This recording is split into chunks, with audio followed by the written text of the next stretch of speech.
Estamos mais uma vez para mais um vídeo de uma pré-aula das edições CPAD, lições bíblicas, e nesta lição nós temos o seguinte assunto: o avivamento pentecostal no Brasil. Na lição anterior nós tratamos sobre o avivamento espiritual no mundo. Então, o avivamento pentecostal no Brasil é o título da nona lição das edições CPAD. O nosso textuário trata do que está em Atos, capítulo 19, versículos 5 e 6. E os que ouviram foram batizados em nome do Senhor Jesus. E, impondo-lhe Paulo as mãos, veio sobre eles o Espírito Santo, e falavam línguas e profetizavam. A verdade prática diz assim: Deus derramou o grande avivamento pentecostal no Brasil. Ele pode avivar mais uma vez o seu povo. Nossa leitura bíblica, ela está em Atos dos Apóstolos, capítulo 19, os versículos de 1 a 7. A nossa lição ela tem objetivos, 3 objetivos. E o primeiro é mostrar que o movimento de Atos se repete no Brasil. De acordo com o comentarista da lição, o movimento de Atos se repete no Brasil, de Atos dos Apóstolos. O nosso segundo objetivo, ou o segundo objetivo da lição, é pontuar o nascimento do novo movimento. Falar sobre o nascimento desse movimento no Brasil, movimento pentecostal. Não só no Brasil, mas também nos Estados Unidos, na América, onde ele iniciou. E o terceiro objetivo é explicar a expansão do avivamento pentecostal. O nosso primeiro tópico diz: o movimento de Atos se repete no Brasil. Na verdade, é o nosso primeiro objetivo, o objetivo da lição. No primeiro tópico traz: o movimento de Atos se repete no Brasil. E a gente tem no nosso primeiro subtópico falando de Pentecostes.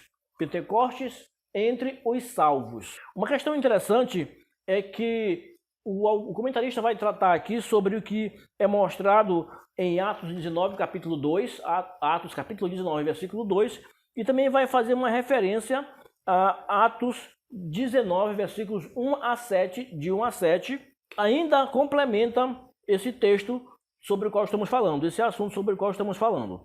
Então, nosso primeiro subtópico, Pentecostes entre os salvos, ele vai falar da seguinte forma: vai trazer uma citação bíblica. E o versículo é: recebestes vós já o Espírito Santo quando creste?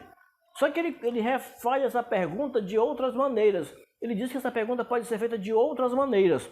Vale dizer que esse fato aqui, essa pergunta foi feita para os crentes de Éfeso. Mas em que circunstância isso aconteceu? Depois que os discípulos que estavam no cenáculo, Jesus foi assunto aos céus, os discípulos que estavam no cenáculo, eles receberam o Espírito Santo, que tem aquela referência, línguas repartidas sobre cada um deles como que de fogo.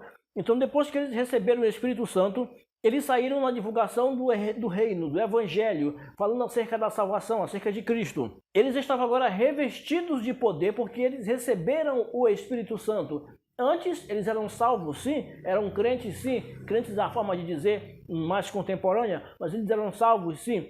Mas eles não tinham ainda recebido o Espírito Santo. Depois que eles receberam, e eles receberam no cenáculo, eles ficaram capacitados, revestidos, e agora eles saíram para a divulgação, para espalhar o reino de Deus, espalhar o evangelho de Cristo. Essa condição de espalhar o evangelho, ela foi, de certo modo, um tanto forçosa, porque veio perseguição, e pela perseguição eles tiveram que se espalhar pelo mundo da época, pelo mundo de então, e onde eles iam passando, por onde eles iam passando, onde eles iam chegando, eles iam transmitindo, iam falando, iam pregando acerca de Cristo, acerca do Evangelho. É importante dizer que esta lição, ela está para falar do movimento pentecostal no Brasil. Só que antes de falar do movimento pentecostal no Brasil, ela vai falar de situações que levaram a esse movimento, dar base para este movimento. Então, eu disse que a pergunta podia ser refeita aqui. Pergunta: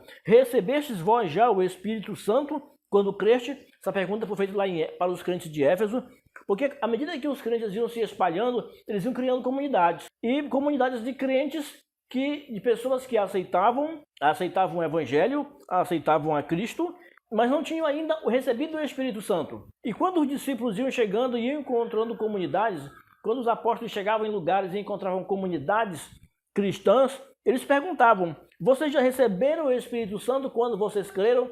Ou quando vocês aceitaram Jesus, como se costuma dizer, vocês receberam o Espírito Santo?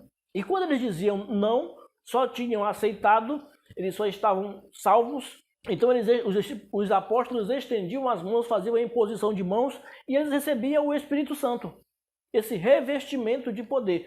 E quando eles eram então movimentados, esses novos crentes, quando eram movimentados, eles acabavam sendo transmissores, acabavam sendo elementos de transmissão do Evangelho e agora capacitados pelo Espírito Santo. Por onde eles passavam, os apóstolos faziam a pergunta e faziam a imposição de mãos quando as pessoas não tinham ainda recebido o Espírito Santo. Observe que era um complemento, não é que a situação deles, não é que o Espírito Santo, o batismo no Espírito Santo, esse revestimento, o receber o Espírito Santo, ia determinar a salvação deles. Não era isso. Eles já eram salvos.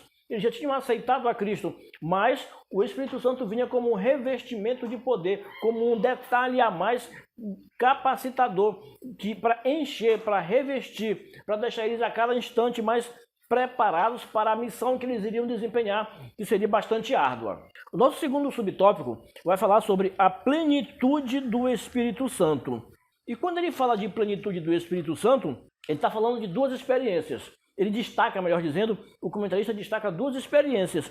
A primeira experiência é dizendo as pessoas que aceitavam a Cristo tiveram a experiência da salvação. Os discípulos passaram por esta experiência. Os apóstolos passaram por essa experiência de salvação quando aceitaram a Cristo. E no cenáculo receberam o Espírito Santo, a segunda experiência. E as pessoas também, quando recebiam o Espírito Santo, tinham um segundo momento, que era o batismo no Espírito Santo. Era a segunda experiência deles. Repito, essa questão de receber o Espírito Santo não era determinante para a salvação, porque eles já estavam salvos, eles tinham aceitado a Cristo. Assim como hoje também não é determinante para a salvação, um ponto crucial, não determina a salvação, mas era um elemento capacitador, revestidor e deixava eles cada vez mais preparados para exercer o trabalho que iriam exercer e hoje que todo crente acaba exercendo, deve exercer. No nosso terceiro subtópico vai tratar sobre chamados por Deus. Agora a gente vai entrar mais especificamente na parte do avivamento pentecostal no Brasil. De como começou, de como aconteceu, de como se desenvolveu, por onde passou esse avivamento, o que ocorreu para que chegasse onde chegou. E aí, nomes importantes devem ser destacados.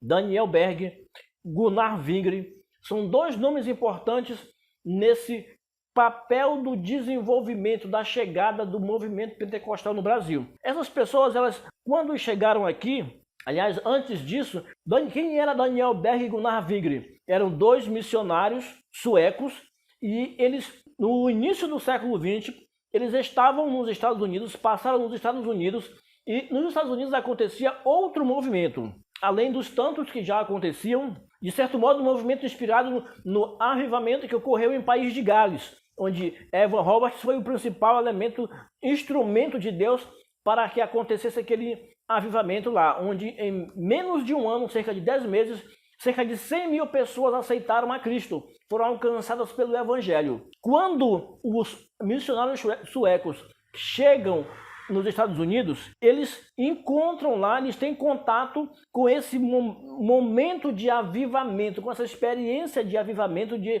revestimento e fundamentalmente com o falar em línguas, que não era tão comum. Mas a gente já viu em lição anterior que William Seymour, que foi a referência, o nome mais citado do movimento pentecostal nos Estados Unidos, ele, em 1906, ele já tinha esse movimento todo, vamos dizer assim, desencadeado, e lá na Rua Azusa, em Los Angeles, esse movimento teve o seu ápice, o seu ponto principal. Os missionários suecos, passando pelos Estados Unidos nessa época, tomaram conhecimento, se envolveram com esse movimento, o movimento pentecostal, e eles acabaram chegando ao Brasil, não acidentalmente, mas eles foram guiados por Deus Na verdade, eles já saíram da Suécia sendo direcionados por Deus. Nem sabiam onde iam parar, mas eles estavam sendo direcionados por Deus, chegam nos Estados Unidos, têm contato com esse movimento e Deus os direciona para o Brasil. E aí é importante destacar que quando eles chegam aqui, não existia movimento pentecostal. No Brasil não existia movimento pentecostal, existia na América, nos Estados Unidos. Quando eles chegam aqui, o que tinha aqui? Tinha as igrejas tradicionais, as igrejas históricas, igreja presbiteriana, outras igrejas nessa mesma linha, os batistas já estavam aqui. Eles eram um movimento que estava chegando, faziam parte de um movimento que estava chegando, sendo trazido por Deus para o Brasil. Era diferente? Era. E aí eu convido você que é de uma igreja pentecostal, que segue uma linha pentecostal, que você entre um pouco para conhecer a história do movimento pentecostal no Brasil. Eu vou falar isso em outros pontos, eu vou convidar você em outros momentos nessa lição para entrar nessa linha de conhecer sobre o movimento pentecostal no Brasil, porque isso é a sua história, isso faz parte da sua história, faz parte da história da sua igreja, da igreja da qual você faz parte. Então, conhecer a própria história é fundamental, é importante para entender como as coisas acontecem no meio pentecostal, para entender este movimento, por que as coisas são assim, por que não são de outro jeito, por que são desse jeito, o que levou a chegar nesse ponto, qual a história, quais os elementos principais. Você tem um conhecimento mais amplo do meio onde você está inserido. Então é importante conhecer a história de você que é pentecostal, é importante conhecer a história do movimento pentecostal no Brasil. E você que também não é pentecostal, também é importante conhecer. Sempre é bom ter informações naquilo que diz respeito ao contexto geral de onde estamos. A gente tem aqui, mais adiante, o comentarista da lição dizendo que as experiências gloriosas de Atos dos Apóstolos passariam a se repetir em terras brasileiras. Por isso ele diz que no começo, lá no início da lição, ele diz falar do avivamento pentecostal no Brasil. E agora ele complementa: as experiências gloriosas de Atos dos Apóstolos passariam a se repetir em terras brasileiras.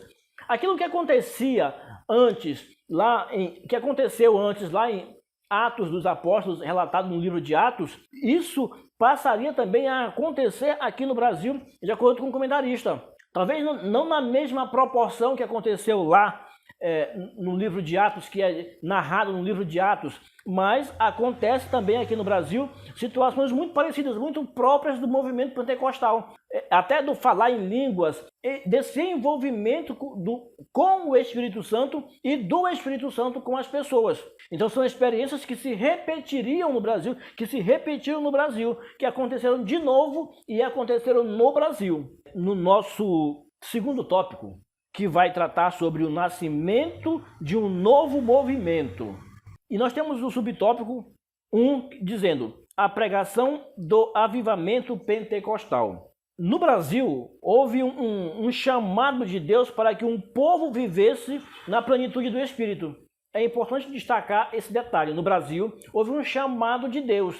Para quê? Para que o povo brasileiro, o povo que estava aqui, independente de ser ou não brasileiro, o povo que estava aqui, vivesse na plenitude do Espírito Santo. Então, nesse nascimento desse novo movimento, no subtópico 1, traz sobre a pregação do avivamento pentecostal no Brasil. E a gente tem um ponto interessante aqui. Eu fiz algumas marcações nessa revista de pontos que considerei interessantes e até algumas anotações, que é importante destacar, que nos vão dar uma direção, um entendimento melhor sobre aquilo que estamos vivendo, que estamos lendo, que vamos ensinar, que vamos aprender e que faz parte da história do movimento pentecostal no Brasil e deve fazer parte da sua igreja também, da história da sua igreja, considerando que é uma igreja pentecostal. A pregação dos missionários chamou a atenção das igrejas tradicionais, causando incômodo e preocupação. Como assim? Mas eles não pregavam o evangelho? Sim, pregavam o evangelho, só que eles tinham um detalhe, que era estar envolvido nessa linha pentecostal, nessa linha de movimento, de falar em línguas, de ação mais intensa, mais direta, trabalhar mais direto do Espírito Santo na vida deles, de forma mais visível. Era muito mais na vista os fatos, as situações, do tipo ter a palavra, a teoria, o evangelho, aquilo que era dito, mas também ter a prática. Eram situações como curas e outras situações que aconteciam e que faziam batismo no Espírito Santo e que faziam complementação, que explicavam aquilo que era dito, explicavam na prática. Mas as igrejas, mesmo eles também pregando o evangelho, tinha esse detalhe que fugia ao que era tradicional. Agora uma pergunta pode acontecer na cabeça de alguém: mas essas igrejas estavam erradas ou estavam certas? Não, elas não estavam erradas.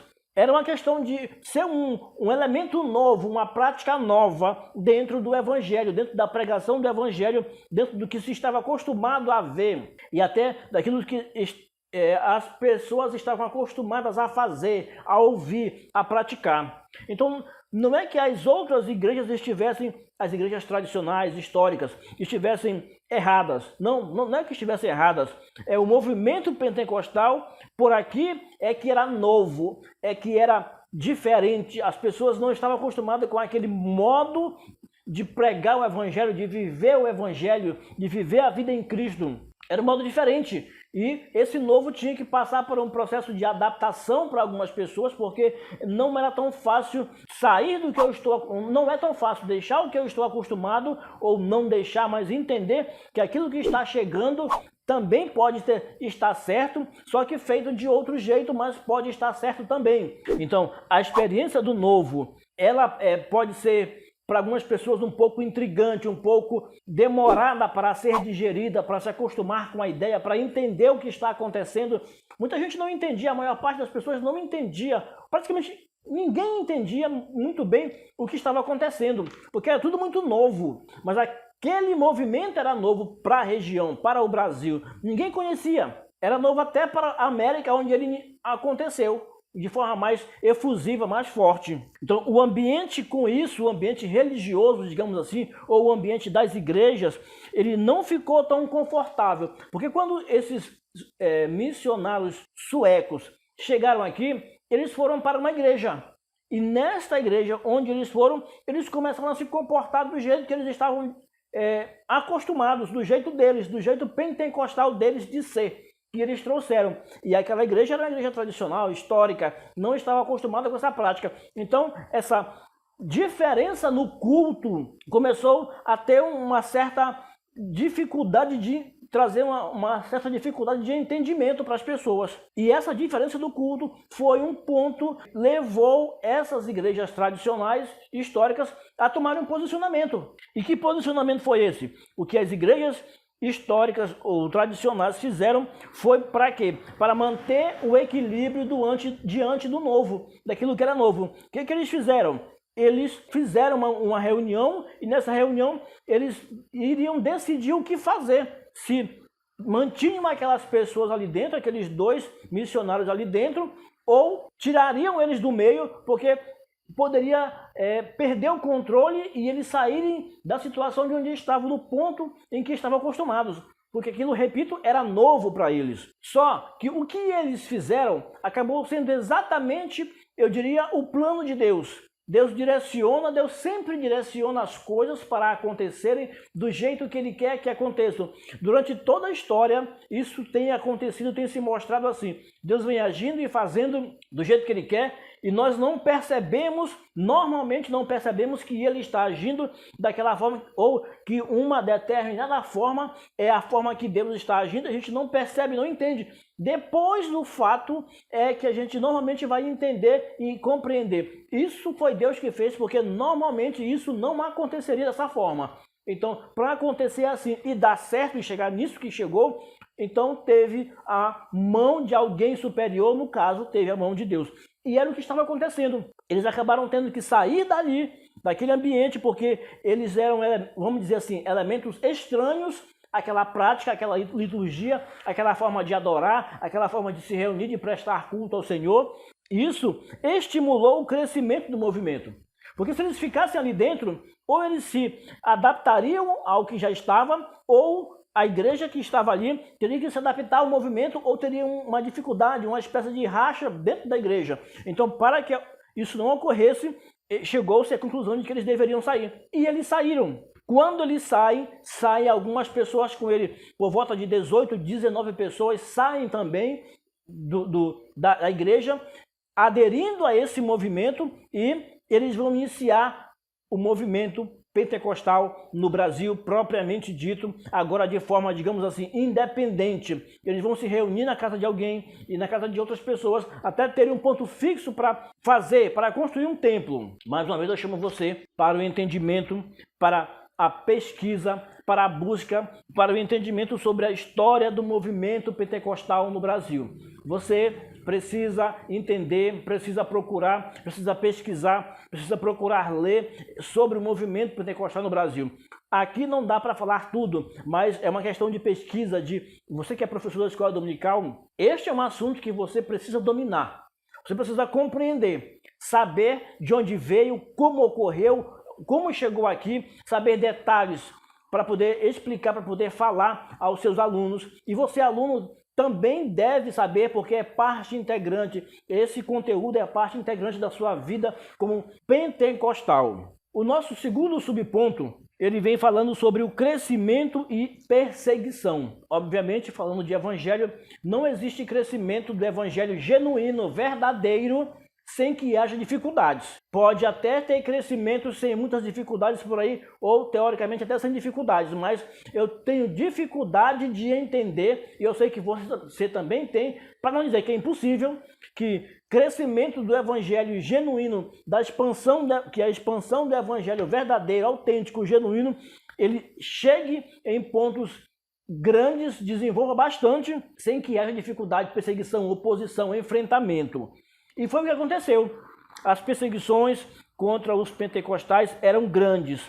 Mas, claro, Cristo não disse que a vida seria fácil, não disse que a pregação do evangelho seria moleza, seria tranquila. Ele disse que teria, sim, dificuldades, problemas, não seria fácil chegar onde deveriam chegar. Mas era preciso ter bom ânimo, ir adiante, não desistir. Isso poderia custar um alto preço. E custou, sim, um alto preço. Assim como tinha custado para outras pessoas, para os apóstolos e tantos outros, custou também para esses missionários e outras pessoas que resolveram se unir a eles na divulgação do evangelho, na pregação do reino de Deus. O nosso terceiro subtópico, ele vai falar sobre curas divinas. E curas divinas são fatos, são acontecimentos que marcaram a expansão do movimento pentecostal no Brasil, da pregação do evangelho dentro do movimento pentecostal no Brasil. Essas curas, batismo com o Espírito Santo e outras situações que ocorreram foram formas de Deus confirmar aquilo que estava sendo pregado e que aquele movimento era um movimento que tinha a ação de Deus. Deus estava envolvido naquele movimento. Deus estava aprovando aquilo ali. É claro que tinha situações que precisavam ser trabalhadas, direcionadas, administradas, mas a ação de Deus estava ali, e tanto que curas divinas aconteceram e tantos outros fatos extraordinários aconteceram fora do comum, com os quais as pessoas não estavam acostumadas por aqui, nem em outras partes do mundo, onde esse movimento chegava. Mas Deus vinha confirmando, além de outras providências de Deus na administração, dando sabedoria para que o trabalho fosse gerenciado com sucesso. Quanto às curas divinas, houve perseguições e dificuldades no início da obra. Também houve intervenções gloriosas de Deus na vida do seu povo. O nosso terceiro tópico, que é também o último tópico, ele vai falar sobre a expansão do avivamento pentecostal. Ele chegou no Brasil, ele tem uma ação muito forte, eu diria até de início, lá em Los Angeles, nos Estados Unidos, na Rua Azusa, que é muito conhecido esse momento da história. Ele chega no Brasil em 1911 por meio dos missionários suecos Daniel Berg e Gunnar Wigren, e ele começa a se expandir. E agora a gente vai falar sobre a expansão do avivamento pentecostal. O nosso primeiro subtópico, ele traz o seguinte, dizendo que foi um modelo centrífugo, ou seja, foi um modelo que cresceu de dentro para fora. Ele não foi uma situação de inchaço das denominações que aqui já estavam. Não, ele não cresceu dentro das denominações que aqui já estavam. Ele cresceu fora, ele cresceu independente, ele cresceu com as suas próprias pernas, vamos dizer assim, um modo de falar, porque o crescimento quem deu foi o Senhor. Mas ele não estava diretamente ligado na dependência de uma denominação, essa ou aquela, mas ele começou a crescer quando ter o seu próprio local de reunião, as suas próprias administrações, a sua própria administração, a sua própria gestão. Então foi um movimento que cresceu de dentro para fora. Cresceu onde? Começou em Belém, e avançou pelo interior do estado, espalhou-se pelo Brasil e espalhou-se pelo mundo. É importante dizer que nessa época, no início do século XX, 1911, o Brasil estava vivendo, ou já tinha vivido, uma parte intensa do ciclo da borracha. Ou seja, Belém, que era a principal cidade da Amazônia, do que hoje chamamos de Amazônia, Belém era um grande porto, uma área de expansão, uma área de exportação de borracha, que era produzida aqui na Amazônia, tanto no estado do Pará quanto no Amazonas, nessa região toda, Acre. Nesse período, Belém tinha um trânsito muito grande de pessoas. Muita gente chegava, muita gente saía. Era uma região de grande movimentação comercial, um centro de exportação para o mundo, para a Europa, obviamente, de borracha. Com essa movimentação toda, o evangelho tinha uma facilidade de expansão, uma facilidade grande porque as pessoas chegavam a Belém, andavam pelo interior e depois saíam. Mais adiante, com o declínio do ciclo da borracha, o que acontece? Muita gente que veio para trabalhar extração da borracha começa a voltar para seus estados, para suas cidades, voltar para o Nordeste principalmente e outros lugares do Brasil. E não só do Brasil, mas voltar para outros lugares do mundo, pessoas que aqui já estavam. E nessa volta, eles levam consigo, levam na bagagem o evangelho, levam na bagagem o movimento pentecostal que surgiu no Brasil. E com essa levada do evangelho, essa transmissão, esse transporte do evangelho, do movimento pentecostal, mas especificamente falando, ele acaba sendo difundido, espalhado, levado para outros lugares, para o Nordeste. Grande parte das pessoas levou para o Nordeste, porque tinha uma frequência muito grande de nordestinos nessa região, no ciclo da borracha, no período da borracha. Então, o movimento começa a crescer de dentro para fora, de dentro da cidade, para o estado do Pará, e depois expandindo para outros estados e expandindo para fora do Brasil. E claro, os sinais, os fatos, a vivência, o diferencial das outras denominações era sempre a ideia do movimento pentecostal, do Pentecostes, da ação do Espírito Santo, do batismo com o Espírito Santo, dessa ação mais intensa com curas e outros sinais, outras situações que aconteciam, estavam muito ligadas a esse movimento e que, segundo o comentarista, como ele mesmo diz, foi um movimento que repete aqui no Brasil aquilo que acontecia lá no livro de Atos. No nosso segundo subtópico, que é o nosso último subtópico, ele vai falar sobre o crescimento acentuado. Um crescimento acentuado, um crescimento forte. E aqui ele diz que os pentecostais no Brasil não crescem porque buscam pessoas em outras igrejas, mas crescem porque as evangelizam e as discipulam por meio do evangelho de Cristo. Movimento que começa com duas pessoas, Daniel Berg e Gunnar Wingre, dois estrangeiros, não sabiam falar a língua portuguesa e tiveram que se virar com o que eles tinham, com uma pregação fundamental muito básica que consistia fundamentalmente em dizer que Jesus Cristo salva, cura, fundamentalmente eles diziam isso, e Jesus batizava. Isso era a essência do que eles diziam, porque eles não sabiam falar muita coisa em língua portuguesa. Com o tempo eles foram aprendendo, mas inicialmente era isso que eles diziam. Então um movimento que cresce com duas pessoas, que inicia com duas pessoas, depois de alguns meses vai para 19 pessoas, 18, 19 pessoas, e aí é quando ele sai da igreja histórica que aqui já estava. E hoje, na verdade, em 2010, o IBGE traz uma informação interessante dizendo que os evangélicos no Brasil já estão em torno de 42 milhões de pessoas, de dois que chegaram em 2010, ou seja, 100 anos depois, 1910, na verdade 1911, mas arredondando 2010, O censo diz que já são 42 milhões de pessoas. É muita gente para 100 anos. É muita produção, vamos dizer assim, para esse tempo. Isso só no Brasil. 42 milhões de pessoas só no Brasil. Fora outros lugares onde também o movimento pentecostal chegou. 42 milhões de pessoas de evangélicos, de pessoas que têm essa linha de movimento pentecostal. E é claro que aí também temos outras pessoas, mas no que se refere ao crescimento, foi um crescimento acentuado, grandioso, eu diria estrondoso. Hoje, nós estamos em 2023. Esse número já não é mais o mesmo. A tendência é que esse número seja maior. Quanto? Não posso lhe dizer agora, mas os dados do IBGE que estão sendo feitos, produzidos agora, que começaram em 2022 e estão terminando agora em 2023, eles irão dizer novos números, trazer novos números e a gente vai saber qual é a diferença, qual é agora e quais são esses números hoje.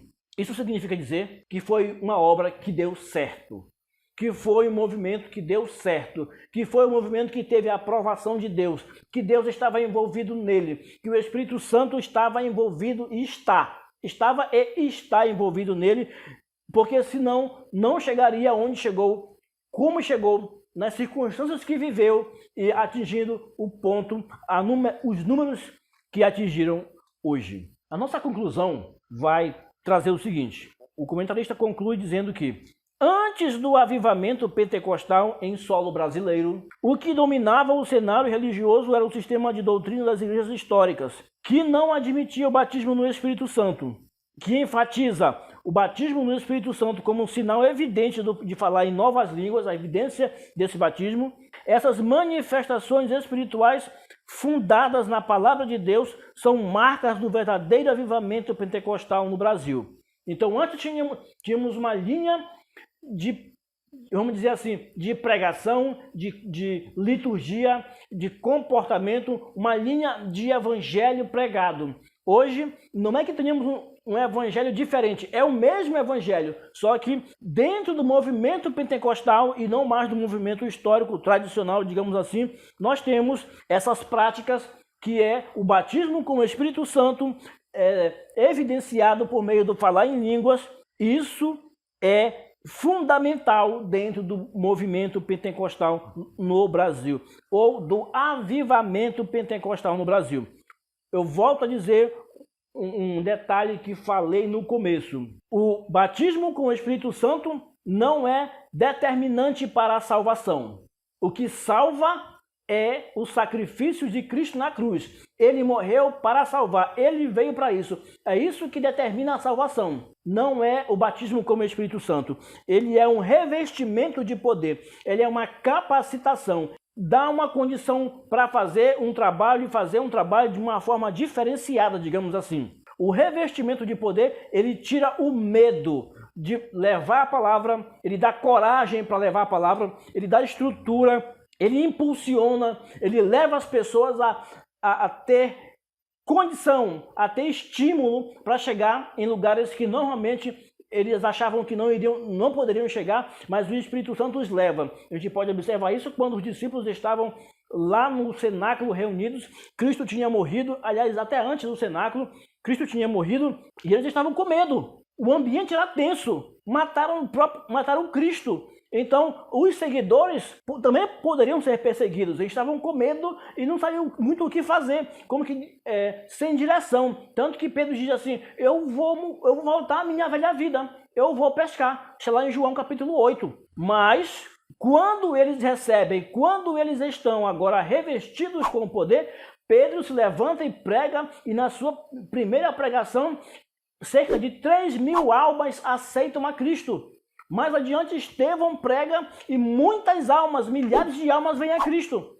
Então, o Espírito Santo, o batismo do Espírito Santo, esse revestimento de poder, é capacitação, é estruturação melhor para levar o Evangelho. Nós ficamos por aqui. Muito obrigado pela sua atenção, pela sua audiência. Convidamos você para nossos próximos vídeos, próximas pré-aulas. Muito obrigado.